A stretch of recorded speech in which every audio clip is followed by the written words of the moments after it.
यानिमित्त मी आपणासमोर राजमाता जिजाऊंबद्दल 4 शब्द सांगणार आहे. ते तुम्ही शांतपणे ऐकून घ्यावी ही माझी नम्र विनंती.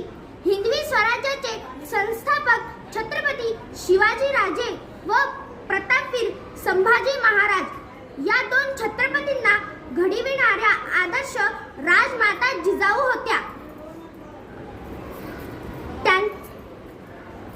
त्यांच्या वडिलांचे नाव लखुजीराव जाधव व आईचे नाव म्हाळसाहेबीन उर्फ गिरिजाबाई हे होते. त्यांचा विवाह डिसेंबर 1605 मध्ये वेरूळचे शहाजीराजे भोसले यांच्याशी झाले. जिजाऊंनी शिवबांवर लहानपणापासून उत्तम संस्कार केले आणि व्यक्तिमत्व आदर्श घडवले. दुर्दैवाने 17 जून 1674 रोजी राजमाता जिजाऊ अनंतात विलीन झाल्या.